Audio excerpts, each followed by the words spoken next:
आज हम बनाने जा रहे शीर खुरमा। इसके लिए हमें चाहिए सेमिया। सेमिया हमने पतली वाली ली है, आधा पैकेट है ये। 1 लीटर दूध है, दूध फुल क्रीम ले। काजू है क्रश किया हुआ। देसी घी लेंगे 2 टेबल स्पून। और चावल है 2 मुट्ठी, हमने भिगो दिए थे, उसको पीस लिया है मिक्सी में। और गरी है, इसको भी रात भर भिगो के रखा था, सुबह मिक्सी में पीस लिया या कद्दूकस कर ले। बादाम क्रश किए हुए, छुआरे भी भिगो के हमने काटे हुए। 1 कटोरी चीनी, किशमिश थोड़ी सी और 1 चम्मच इलायची पाउडर।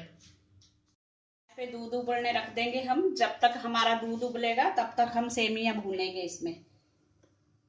इसमें हम घी डालेंगे, लगभग 2 टेबल स्पून घी डाल देंगे। घी गर्म हो गया, इसमें हम सेमिया डाल देंगे। इसको हम ब्राउन कलर आने तक भूनेंगे।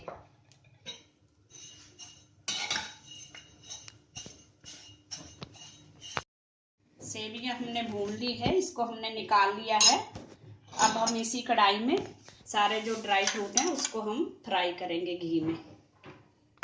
सारे ड्राई फ्रूट तल के निकाल लिए हैं। किशमिश को नहीं तलेंगे हम, इसी तरह से रहने देंगे।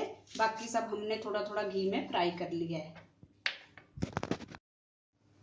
हमें दूध में चावल डाले हुए 10 मिनट हो चुके हैं। इसको हम दूध में जो हमने चावल डाले थे पीस के 10 मिनट हो चुके हैं। गैस को हमने सिम कर दिया था। धीरे धीरे ये पक रहे हैं।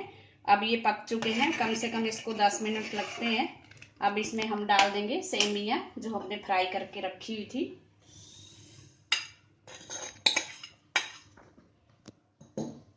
इसको अच्छी तरह से मिक्स करेंगे और 5 से 10 मिनट तक सिम गैस पर पकने देंगे। सेमिया डाल के 10 मिनट हो चुके हैं। सिम गैस पे पकाया है हमने। इतना गाढ़ा होना चाहिए ये। अगर आपको ज्यादा गाढ़ा लगे तो आप दूध थोड़ा और डाल सकते हैं इसमें। अब इसमें डाल देंगे हम ड्राई फ्रूट जो हमने रखे थे तल के। थोड़ा थोड़ा हम गार्निश के लिए रख लेंगे। ये किशमिश डाल देंगे,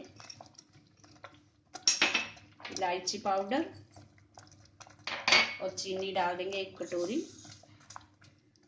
अब इसको थोड़ी देर चलाएंगे, गैस को बंद कर देंगे। चीनी घुल जाए, उसके बाद हम गैस बंद कर देंगे। शीर खुरमा को हमने बाउल में निकाल लिया है। अब इसको हम ऊपर से गार्निश कर देंगे ड्राई फ्रूट से। हमारा शीर खुरमा खाने के लिए तैयार है। Thanks for watching. अगर आपने मेरे चैनल को सब्सक्राइब ना किया हो तो प्लीज कर दीजिए। Thank you.